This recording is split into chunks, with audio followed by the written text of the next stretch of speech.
बहुत वर्षों के अध्ययन के बाद मैंने ये निष्कर्ष निकाला कि इस्लाम का आरंभ परंपरागत इतिहास से संभव है। पहले लिखे गए इस्लाम के बारे में कुछ संकेत तथा संदर्भ हैं, जिससे मक्का के रहस्य का छुपा हुआ सच सामने आया। पिछले दिनों 2002 में नाबातियन अध्ययन पर कॉन्फ्रेंस का आयोजन अल हुसैन बिन तलाल यूनिवर्सिटी द्वारा किया गया, जिसमें मुझे जाने का अवसर मिला। वहां मुझे दक्षिणी अरब व जॉर्डन से आए पुरातत्व वैज्ञानिकों से बात करने का अवसर मिला। विशेष रूप से मैंने उनसे मक्का के पुरातत्व रिकॉर्ड के बारे में पूछा। उनकी इच्छा थी कि उनका नाम कहीं भी बताया या लिखा ना जाए। उन्होंने कहा कि 810 एडी से पहले वहां मक्का के पुरातत्व का कोई रिकॉर्ड नहीं था। मैंने आशा की थी कि वो अपने विचारों से बचाव करेंगे। मक्का दीवारों से घिरा शहर था, उसमें घर, बगीचे तथा सार्वजनिक इमारतें व मंदिर थे। उन्होंने कहा नहीं, वहां ऐसा कुछ नहीं था। क्या आप जानते हैं कि मक्का का नाम कुरान में केवल एक बार आया है?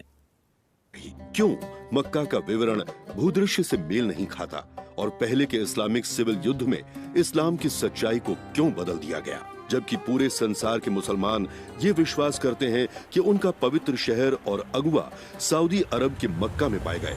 डैन गिब्सन का विचार है कि वास्तव में प्रमाण कुछ और ही संकेत करते हैं। मेरे अध्ययन में अरब इतिहास के बारे में ऐसे प्रमाण मिले हैं जो मक्का की ओर संकेत नहीं करते हैं, परंतु इस्लाम का पवित्र स्थान उत्तरी अरब में पाया जाता है। अभी तक किसी ने इस पर प्रश्न नहीं किया है कि मक्का इस्लाम का पवित्र शहर है। प्रत्येक मुसलमान ये विश्वास करता है कि उसे मक्का में काली चट्टान की ओर मुंह करके प्रार्थना करनी है, परंतु वर्षों के अध्ययन से और अरब उपद्वीप के सभी भागों में अनगिनत भ्रमण करने के बाद मुझे इस्लाम के इतिहास की एक नई समझ की ओर प्रोत्साहित किया। क्या ये संभव है कि 1 अरब से अधिक व्यक्ति जो इस्लाम धर्म को मानते हैं उसे गलत समझें कि कैसे और कहां उनके धर्म का आरंभ हुआ? और यदि ऐसा है तो औसत मुसलमान जो अपने नबी मोहम्मद के नियमों को मानना चाहते हैं, उनके लिए इन प्रमाणों का क्या आशय है? नबी मोहम्मद का जन्म सन 570 में हुआ था। वास्तव में वर्ष और स्थान बहुत कम लोग जानते हैं। उनके दादा व पिता नेबेतियन व्यापारी थे तथा मोहम्मद ने स्वयं एक व्यापारी महिला से निकाह किया। एक दिन मोहम्मद गुफा में ध्यान लगाकर बैठे हुए थे कि स्वर्गदूत उनके पास आया। उस स्वर्गदूत ने अल्लाह की महिमा करने के लिए शब्द सिखाए। बाद में मोहम्मद की पत्नी ने यह उनको विश्वास दिलाया कि वास्तव में स्वर्गदूत आया था और उनको परमेश्वर का नबी बनने के लिए बुलाया गया है। उनके जीवन काल में वही स्वर्गदूत कई बार उनसे मिलने आया और हर बार नया रहस्य बताया। उनके पूरे जीवन काल के उन सभी रहस्यों को एकत्र करने के बाद आज हम उसे कुरान के रूप में जानते हैं। मोहम्मद का संदेश था एक परमेश्वर है और मोहम्मद परमेश्वर का आखिरी नबी है। इससे मक्का में लोगों को बहुत क्रोध आया क्योंकि वो अन्य परमेश्वर की आराधना करते थे। वे बहुत सी मूर्तियों की पूजा करते थे। इसी कारण वहां के लोग बहुत क्रोधित हो गए। मोहम्मद और उनके अल्पसंख्यकों के विरुद्ध उत्पीड़न आरंभ हो गया। मोहम्मद और उनके अनुयायियों ने मदीना जाने का निर्णय लिया। मोहम्मद और उनके अनुयायी उत्पीड़न सह रहे थे।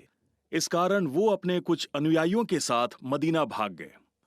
अब वो शहर इस्लाम में परिवर्तित हो गया और मोहम्मद ने वहां एक सरकार की स्थापना की और वास्तव में उसी समय से हम इस्लामिक कैलेंडर की तारीख आरंभ कर सकते हैं। कुछ समय बाद उनके अनुयायियों ने कारवाओं पर हमला करना आरंभ कर दिया। सत्ता व संख्या में बढ़ने लगे। अंततः उनके साथ और अधिक व्यक्ति जुड़ते गए और वो संपूर्ण अरब में शक्तिशाली सेना के रूप में स्थापित हो गए। मोहम्मद का यह दर्शन था कि इस्लाम को पूरे संसार में फैलाया जाए। आज संसार का दूसरा बड़ा धर्म इस्लाम है। आज के समय में पूरे मध्य पूर्वी क्षेत्रों में जब कंस्ट्रक्शन कंपनियां नींव के लिए गड्ढे खोदना चाहती हैं, तो पुरातत्व विभाग से वहां कोई उपस्थित होना आवश्यक है। चाहे आप यरूशलेम, दमिश्क, यमन या यर्दन कहीं के भी रहने वाले हैं, आप जहां भी गड्ढे खोदते हैं वहां किसी भी रूप में पुराने तत्व मिलने के अवसर होते हैं।